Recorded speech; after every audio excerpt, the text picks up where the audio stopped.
आचार्य भगवान नेमीचंद सिद्धांती देव यहाँ पर 26 गाथाओं का उपसंहार लिखते हुए, परिशिष्ट लिखते हुए चूलिका बनाई है। और उस चूलिका का विषय चल रहा था कि जीव द्रव्य और पुद्गल द्रव्य परिणामी है और शेष 4 द्रव्य अपरिणामी है। क्या है, जब तक ये स्वभाव और विभाव को नहीं समझेगा, स्वभाव और विभाव को नहीं समझेगा, तब तक जीव जो है ना, स्वभाव विभाव जो है ना, वो समझ नहीं पाएगा। इसीलिए यहाँ आचार्य भगवान समझाने का प्रयास कर रहे हैं। यद्यपि जीव स्वभाव और विभाव के कारण ही यहाँ पर परिणामी बताया और शेष 4 द्रव्य में कोई विशेष अपने विभाव रूप परिणमन नहीं होता है। इसलिए इसका कथन यहाँ बताया जा रहा है कि ये जीव और पुद्गल में ही विभाव पाया जाता है। और ये कहा जाए जीव की अज्ञानता कि हम विभाव रूप जल्दी परिणमन करते हैं। क्रोध बहुत जल्दी आता है, क्षमा बड़े बड़े बड़े पुरुषार्थ से लाना पड़ती है। क्या है, मोह बहुत जल्दी कर लेते हैं, पर मोह का त्याग दुर्लभ सा लगता है। क्या है, क्योंकि अनंत काल से संस्कार अपने जो है ना संसार के ही है। हमने आज तक आत्मा को अपने अंदर क्या है स्वभाव से संस्कारित नहीं किया, ये अज्ञानता स्वयं की है। अब वर्तमान में पुण्य का उदय आया है नथुलाल जी, क्या है, पुण्य का उदय आया है, तो क्यों ना क्यों हम अपनी आत्मा को स्वभाव से संस्कारित करने का प्रयास करें। स्वभाव जाता नहीं है, स्वभाव जाता नहीं है, पर क्या करें, अज्ञानी स्वभाव में जाता नहीं है। स्वभाव कहीं जाता नहीं है, पर अज्ञानी स्वभाव में जाता नहीं है। कब वो दशा आएगी इस जीव की, जब वो अपने निज अपरिणामी स्वभाव को प्राप्त करेगा। क्या, इसी पुरुषार्थ के लिए मात्र एक पर्याय मिली थी, वो मनुष्य पर्याय। छोटू भैया समझो, जैसे हम तुम्हें खींच रहे हैं, ऐसे कर्मों ने अनादि से खींचा है। क्या है, ऐसे कर्मों ने अनादि से खींचा है। और जब हम कर्मों की बात मान सकते हैं, अशुभ कर्मों की बात मान सकते हैं, रागादि संसार की बात मान सकते हैं, तो एक बार जिन वाणी जिन गुरु और जिन देव की बात मान लो ना। समझो, अज्ञान दशा साक्षात दिख रही है, अपनी अज्ञात दशा साक्षात दिख रही है। ये सब भाव, परिणामी भाव कर्मजन्य है। क्या है, कर्मजन्य है। कर्मसीय पर्याय, कर्मसीय परिणाम होते रहते हैं, पर जीव भी इसका सहयोगी बन जाता है। जीव इसका सहयोगी बन जाता है। जब तक क्या है, जीव इसका सहयोगी नहीं बनेगा तो कल्याण नहीं हो सकता है। यानी उपादान को संभालना है। अनंत बार इस जीव ने अपने उपादान को नहीं संभाला। एक बार, मात्र एक बार अगर मनुष्य पर्याय में संभाल लेगा तो बहुत सी पर्याय समझ जाएंगी। जैसे सुबह का प्रकरण चल रहा है समाधि का, संलेखना का। मरण तो बहुत किए, पर संलेखना सहित मरण नहीं हुआ। मरण तो बहुत हुए, पर सम्यक्त सहित मरण नहीं हुआ। संलेखना सहित मरण नहीं हुआ, या संयम सहित, भाव संयम सहित, द्रव्य संयम मात्र नहीं लेना, द्रव्य के साथ भाव से संयम सहित जीव ने मरण नहीं किया, किए भी है तो बाल बाल मरण, सब अज्ञान मरण है। क्या है? इसीलिए वास्तविकता तो यही है, जैसे लोग पापों की अनुमोदना करते हैं वैसे ही जीव को क्या है, अपने स्वभाव की अनुमोदना, अपने उपादान की अनुमोदना करना चाहिए, जिससे वो स्थिर हो जाए। जो परिणामी है वो अपरिणामी हो जाए। अभी से जैसे भूमि जब खेती की जाती है तो भूमि पहले से जोती जाती है, खेती के पहले, बीज डालने के पहले वो मैंने उसकी भूमि को उर्वरा अच्छी बनाई जाती है, खाद मिलाया जाता है, उसकी खरपतवार निकाली जाती है, योग्य भूमि में फिर बीज डाला जाता है। अगर कई बार हमने देखा है अयोग्य भूमि में बीज डाल दोगे तो खरपतवार और साथ में खरपतवार उसको नष्ट कर देती है और साथ में भूमि में अच्छी नहीं होने के कारण बीज भी नष्ट हो जाता है। इसलिए संयम की भूमि होना चाहिए और संयम की भूमि होना चाहिए और वहाँ पर चारित्र का बीज होना चाहिए। क्या होना चाहिए? चारित्र का बीज होना चाहिए, तो स्वभाव की फसल उसमें आराम से लहलहाएगी, आएगी, पक्की आएगी। ठीक है, हमारा मोक्ष मार्ग हमारे हाथ में है, भगवान के हाथ में नहीं है, भगवान इसके कर्ता नहीं है। हमारा मोक्ष मार्ग हमारे हाथ में है। राग करोगे तो संसार में घूमोगे ना, और वैराग्य धारण करोगे, स्वभाव में जाओगे, अपरिणामी हो जाओगे। किससे? देखना, हम विभाव से अपरिणामी रहें। इसलिए ये शास्त्रों का अध्ययन है। हमारा जो उपयोग भिन्न भिन्न जगह लगता है, वो उपयोग हमारा कहाँ लगे?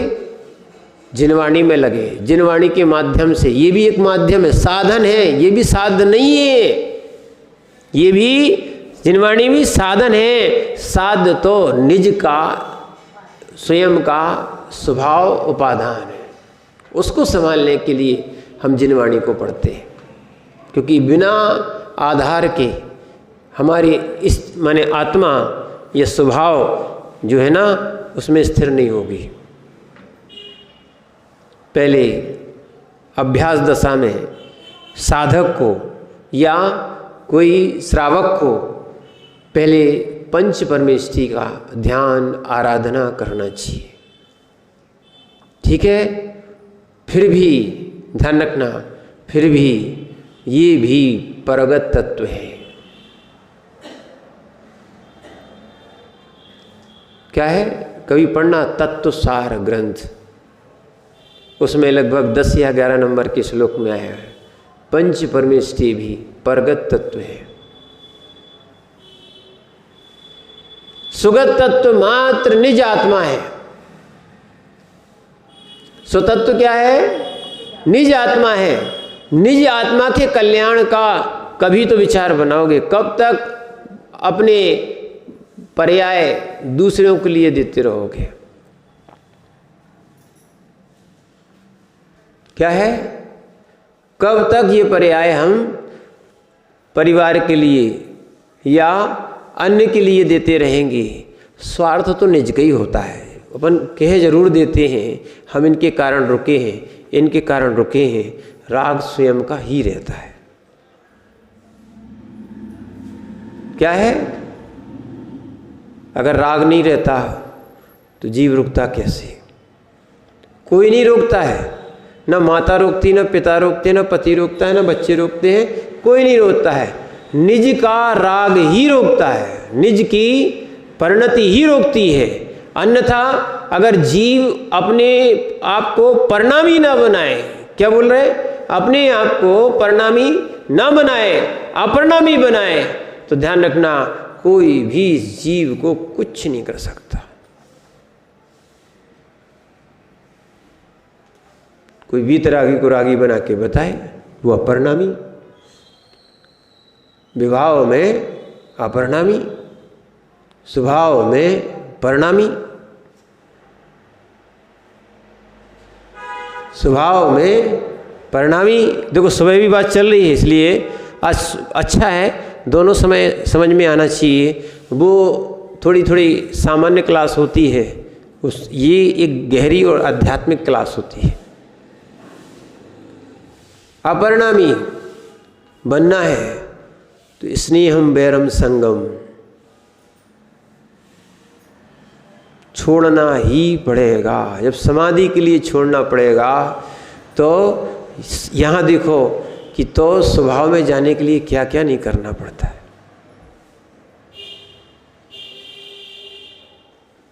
समझो इस बात को। इसीलिए यहाँ पर आचार्य महाराज समझा रहे हैं क्या कि परिणामी, कौन सा परिणामी? जीव द्रव्य और पुद्गल द्रव्य है। जीव द्रव्य और पुद्गल द्रव्य है। ये चूलिका चल रही है, 61 नंबर पेज है, 60 नंबर। तो वहाँ पर ये समझना कि हम इस चीज़ को समझें, क्योंकि अनादि काल से मोह रूपी अंधकार लगा है। स्वभाव का चिंतन नहीं करोगे तो स्वभाव में जाओगे कैसे?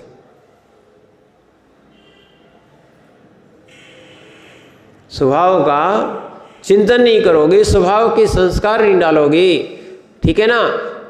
क्रोध हमारा स्वभाव नहीं है, राग हमारा स्वभाव नहीं है, ये सब कर्मजन्य अवस्थाएं हैं।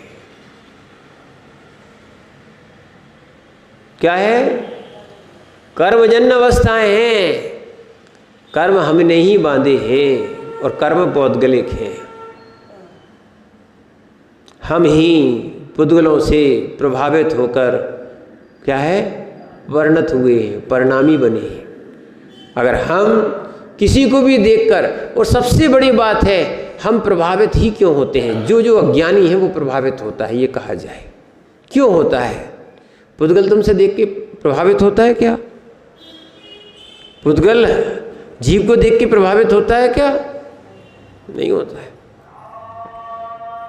परिणाम करते हो बंध जाता है, राग करते हो बंध जाता है, राग छूट जाता है तो वस्तु छूट जाती है, राग छूट जाता है तो वो वस्तु छूट जाती है, बिल्कुल कुछ नहीं होता। इसीलिए ध्यान रखना, हमारे अंदर ऐसे भाव आना चाहिए, हमारे अंदर ऐसे भाव आना चाहिए। आज तक जीव जो है ना सबको प्रभावित कर चुका है, सबसे प्रभावित हो चुका है। ये कहे ये प्रभावित करना और प्रभावित होना ये कोई मोक्ष मार्ग नहीं है, स्वभाव में जाने का तरीका नहीं है। वास्तविकता में अपनी आत्मा से प्रभावित हो जाओ। आत्मा प्रभावनीय हो, रत्नात्रय चीज सा। देखो स्पष्ट तो लिखा है, किससे प्रभावित होना है? उस आत्मा तक को पहचानने के लिए, आत्मा तक को प्राप्त करने के लिए हम जो है ना इन संबंधों का त्याग करते। क्यों हम परिणामी हो? क्योंकि हम परिणामी होंगे तो संसार में पुनः पुनः घूमेंगे। क्या है? हम परिणामी होंगे तो पुनः पुनः संसार में घूमेंगे।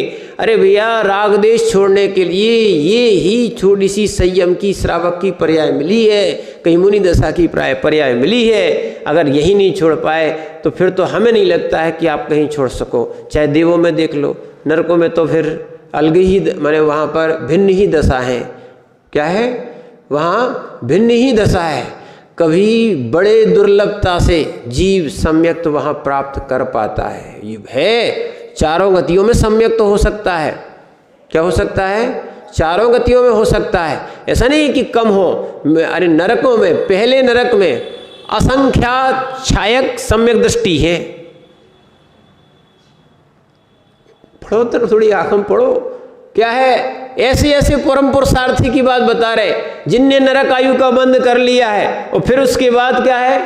सम्यक तो बांधा। हाँ, सम्यक तो प्राप्त किया। मात्र यहाँ का नहीं सोचना। अभी भी भैया छायक सम्यक तो होता है विदेश क्षेत्र में। क्या है? 10 ही भूमियाँ ऐसी हैं जहाँ पर अभी ये योग्यता नहीं हो पा रही है।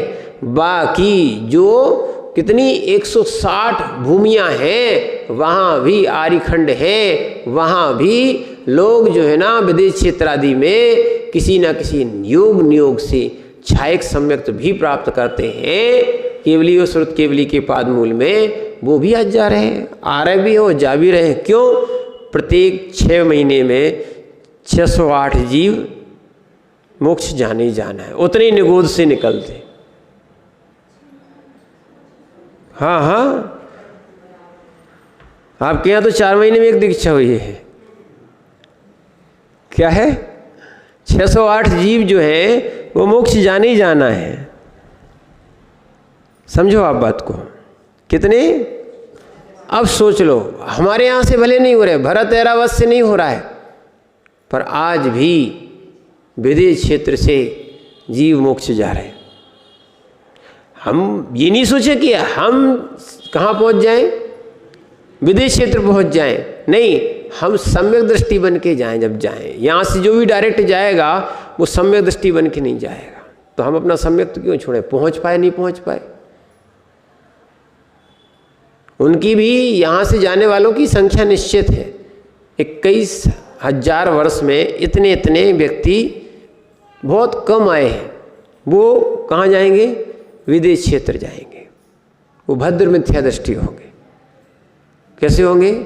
सम्यक दृष्टि की बात नहीं कही, पुण्यात्मा तो है, पर कैसे रहेंगे? भद्र मिथ्या दृष्टि जीव रहेंगे। इसीलिए अब अपन को इन चीज़ों को समझने का परम पुरुषार्थ करना है। क्या? यहाँ परम पुरुषार्थ करना है कि अपन समझे कि बताओ, हमें भले क्षेत्र नहीं मिला हो, हमें भले काल ना मिला हो, पर भाव द्रव्य तो वही है।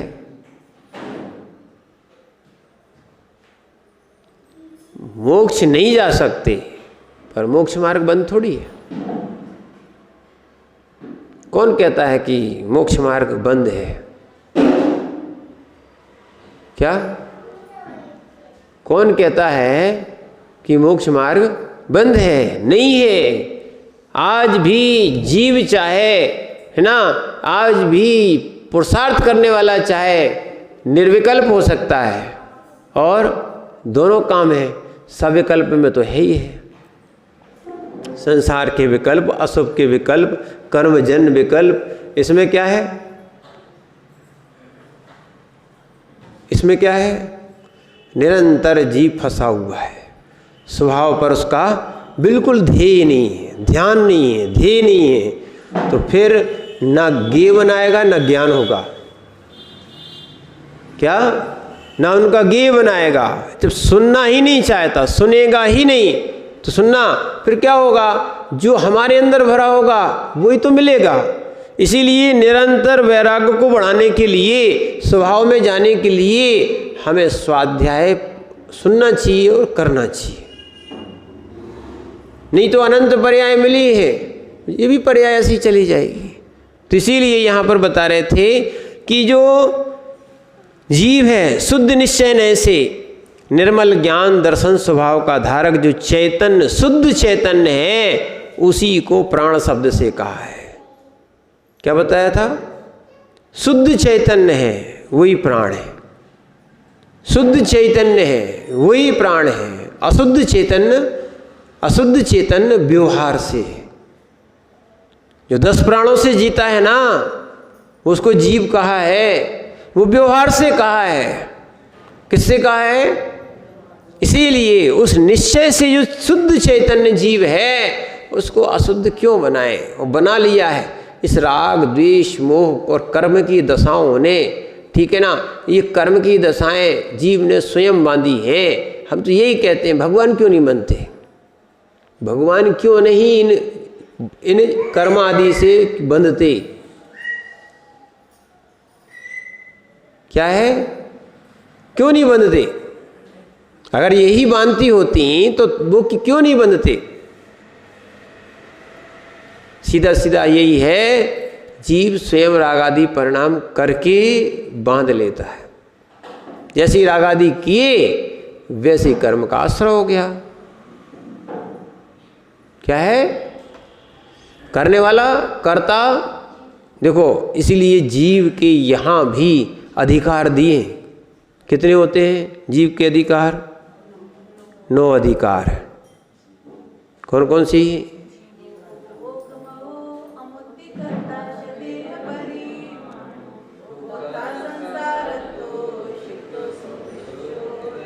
यानी जीव उपयोग में ही है। सबसे बड़ी बात कैसा है? उपयोगमयी है, कर्ता है, अमूर्तिक है, ठीक है, भोक्ता भी है। क्या है? ध्यान रखना, कर्ता भी है, भोक्ता भी है। अशुभ का करता है, ठीक है, और शुभ का भी करता है, अशुभ का भोगता है और शुभ का भी भोगता है, यहाँ तक शुद्ध का भी करता है और शुद्ध का भी भोगता है। कैसा है? हम जैसा करना चाहें वैसा होता है। निज के उपादान को संभालने की आवश्यकता है। इसलिए व्यवहारने से प्राण छूट सकते हैं, छूटेंगे ही, पक्की बात है। ये प्राण किसी के स्थिर रहे है ही नहीं है। जब तक आयु कर्म है तब तक जीव को इस पर्याय में रहना है। मैं तो पर्यायातीत हूं, ठीक है ना।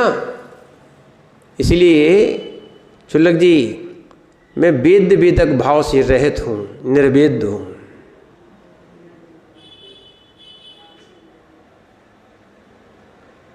मैं ज्ञायक स्वभावी हूँ। मैं विभाव का वेदक नहीं हूँ, मैं स्वभाव का ही वेदक हूँ। निर्वेद हूँ। कैसा हूँ? निर्वेद हूँ, वेद वेदक भाव से रहित हूँ, शुद्ध हूँ, विशुद्ध हूँ, ठीक है। इसीलिए ये सारी चीज़ें जीव को समझना है। जब जब विभाव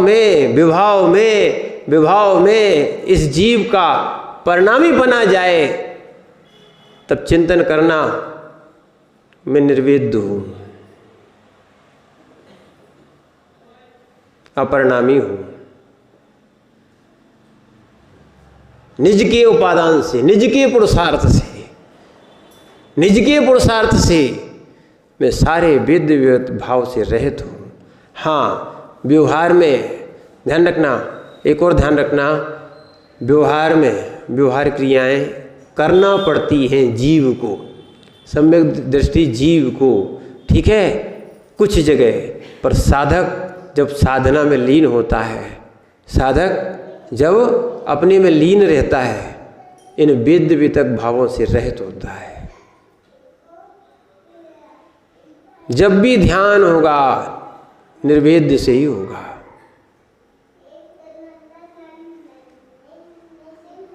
क्या है? हाँ, जब जब निर्वेदपना आएगा तब तब ध्याता कहलाओगे, ज्ञाता कहलाओगे, अन्यथा विभाव ज्ञाता कहलाओगे। इसीलिए स्वानुभव आत्मा से ही होता है, वेदन आत्मा ही करती है। सुख दुख का वेदन होता कि नहीं? सुख दुख का वेदन होता है कि नहीं? अज्ञान दशा में हम इंद्रियों के, शरीर आदि के सुख दुख का वेदन करते हैं। क्या है? बाकी शरीर मैं नहीं हूँ, शरीर मैं नहीं हूँ, शरीर मेरा है। कैसा है? शरीर मेरा है। व्यवहार से हम यही कहेंगे कि शरीर मेरा है, ठीक है। पर वास्तविकता तो यही है, मैं शरीर नहीं हूँ, शरीर भी मेरा नहीं है, ये निश्चय है।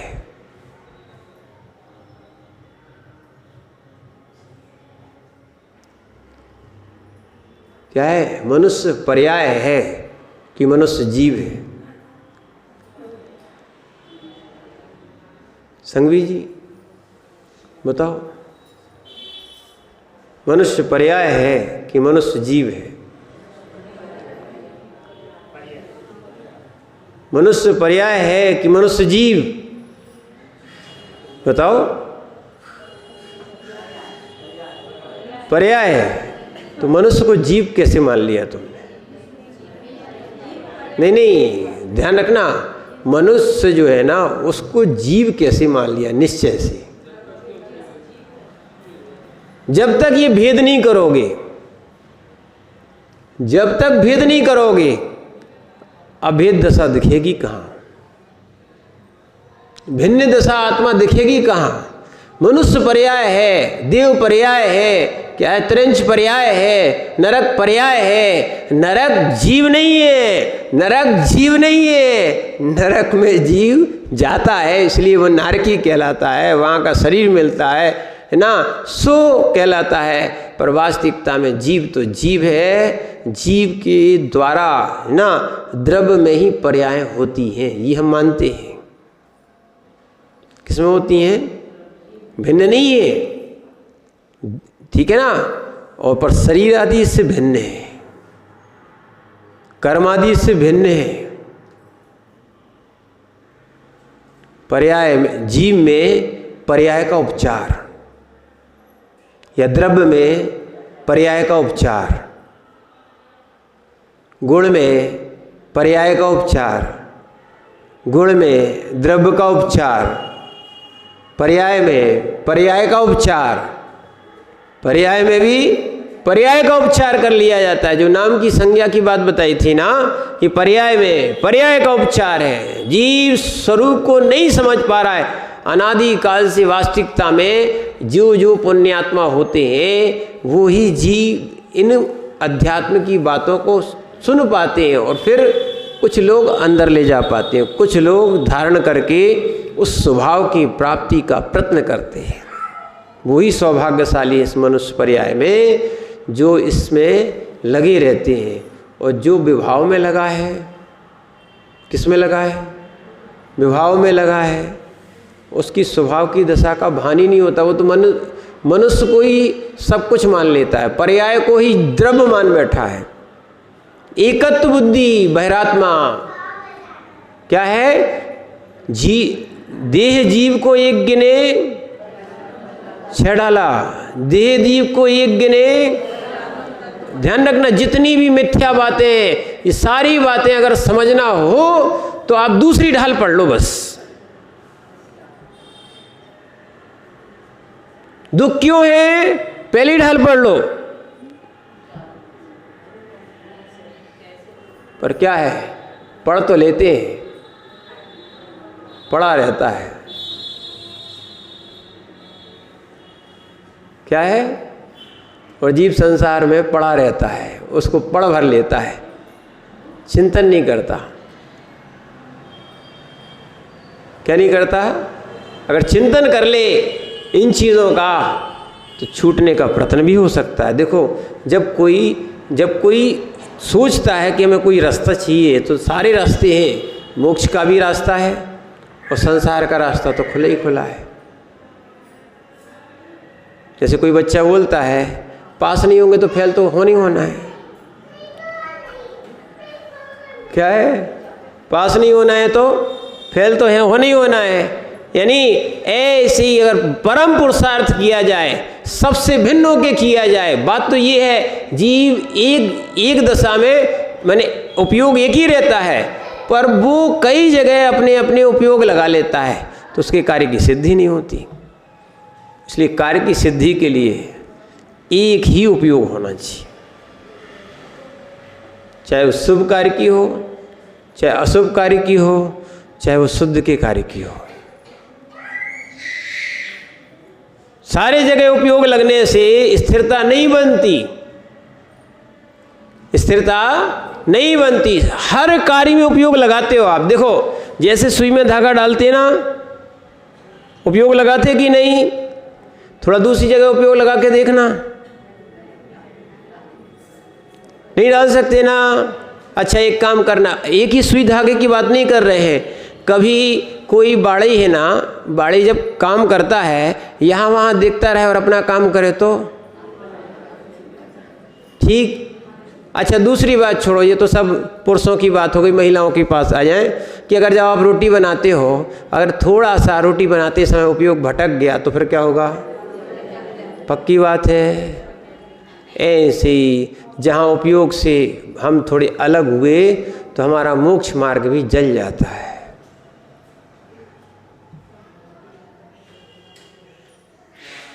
जैसे रोटी बनाते समय क्या है, सारे कार्य अलग कर देते हो, समझ रहे ना, ये बहुत सारी चीज़ें अलग कर देते हो।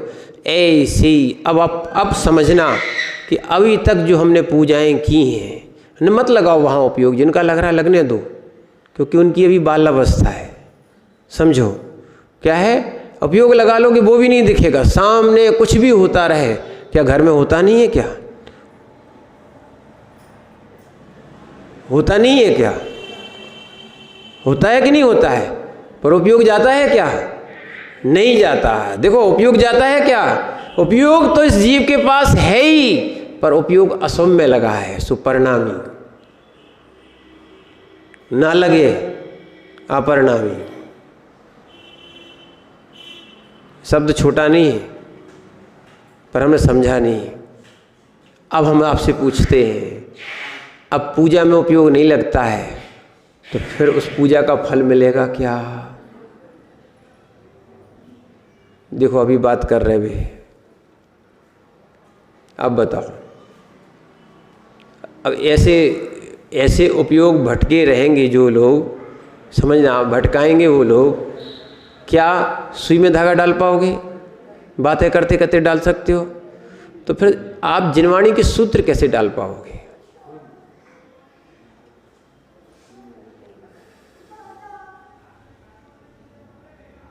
बताओ, कैसे डाल पाओगे? नहीं डाल सकते ना। इसीलिए उपयोग को स्थिर करने का प्रयास करो।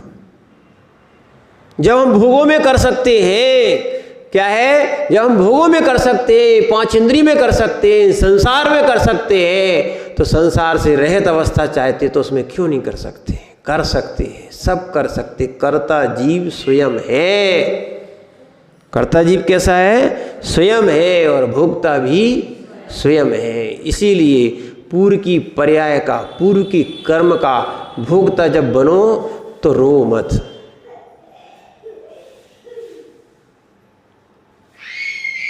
क्या है? रो मत। जो हो रहा होने दो, जो हो रहा है होने दो। होगा, कर्म बांधा है तो होगा, पर जब उपयोग नहीं भटकेगा तो जीव को भी कोई नहीं भटका सकता है। उपयोग नहीं भटकेगा तो जीव को कोई नहीं भटका सकता है। जब उपयोग भटकता है छोटू भैया, तभी जीव भटकता है। इसलिए उपादान को मजबूत बनाओ। मोक्ष मार्ग में ये जिनवाणी बस इतनी करती है, उपयोग को भटकाने से रोकती है। और जितनी देर तक तुम बाहरी इन राग देश से बच जाते हो, वही तुम्हारी निर्जरा का कारण बनता है। क्या है? वही तुम्हारी निर्जरा का कारण बनता है। इसीलिए यहाँ पर आचार्य महाराज कह रहे हैं, सब व्यवहार नय से। कौन से हैं? व्यवहार नय से। जो अपन कह रहे हैं ना, यहाँ पर चैतन्य स्वरूप है, वो तो निश्चय नय से, शुद्ध चैतन्य निश्चय से है। और जो जीता है 10 प्राणों से जीता है, वो सब क्या है? क्या है? व्यवहार नय से। इसीलिए यहाँ पर बोल रहे हैं, श्वास जो जीत रहा है, मैंने श्वास लेता ना, 10 प्राण है। कौन कौन से हैं? देखो, इंद्री, बल, आयु, श्वासोच्छ्वास। कितने प्राण होते हैं? कितने होते हैं? मूल तो 4, फिर भी मूल में 1। मूल में क्या है?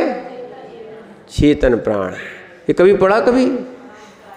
हाँ, इसी में आया है। शुल्लक जी सुनाओ।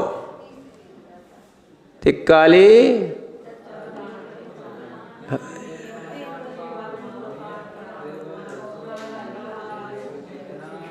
बस, अभी तक तो पढ़ा था, अब उतारना है। क्या है? अभी तक तो अपन ने पढ़ा था, अब उतारना है। ठीक है, छोटू भैया को समझा देना कि उतारना पड़ता है। क्या है? उतारना भी पड़ता है, मात्र पढ़ना नहीं पड़ता है। पंडित जी को समझा देना। क्या है? पढ़ना नहीं पड़ता है, मोक्ष मार्ग में कुछ उतारना भी पड़ता है। जब मोक्ष मार्गी उतारता है तभी मोक्ष मार्गी बन पाता है। ठीक है ना? इसीलिए यहाँ पर चार प्राण हैं। व्यवहार से कितने हैं? 4। इंद्री, बल, आयु, श्वास उच्छ्वास। इंद्री, बल, आयु, ये 10 प्राण कैसे हो जाते हैं मालूम है? इंद्रियां बढ़ जाती हैं। इंद्री एक नहीं है, अभी एक गिनी गई है। ठीक है, ये इंद्री एक गिनी गई है, माने 5 की जब एक गिनी जाती है तो इसलिए इसमें क्या होगा? 5 समाहित हो गए। फिर बल 3 होते हैं, पर बल में तीनों शामिल हैं। ठीक है, आयु एक ही होती है, श्वासोच्छ्वास एक ही होता है। यही 8 हो जाते और 2 ये मिल जाते तो कितने होते? 10। कितने हो जाते हैं? 10। ये 10 प्राणों से जीता है। पर तिक काले चतु प्राणा, 3 काल में जीव की 4 प्राण। तिक काले चतु प्राणा, इंदी बल आउ माऊ आण पाणो यह व्यवहारा सो जीवो। ये व्यवहार से प्राण है। बोले मैं प्राण निकले जा रहे, गर्मी में प्राण निकले जा रहे, मैं कष्ट में प्राण निकले जा रहे। भैया जी व्यवहार ही से निकल रहे, निश्चय में कोई प्राण नहीं निकलते। और प्राण कोई निश्चय से प्राण कोई निकाल भी नहीं सकता। निश्चय से कोई प्राण निकाल सकता क्या? नहीं निकाल सकता। यही तो अज्ञानता है। और जिस जीव का समझना, समझ में आ जाए, जिस जीव का निश्चय से कोई प्राण नहीं निकल सकता है, उसी की समाधि होती है। पर्याय ही बदल रही है। क्या है? पर्याय ही बदल रही है। प्राण कोई नहीं निकाल सकता। पर बस इतना अंतर होगा, मनुष्य पर्याय छूट जाएगी। अनिल भैया, मनुष्य पर्याय छूट जाएगी तो संयम नहीं आ पाएगा। देवों में या नरकों में लंबी लंबी आयु है, सागरों की आयु है। सागरों की आयु मनुष्यों की नहीं है। यहाँ क्या है? पल्लों तक की बताई है, पर सागरों की आयु मनुष्य में नहीं है। लंबी लंबी आयु है। वहां लंबी लंबी आयु में संयम एक लेस मात्र भी नहीं है, दोनों जगह।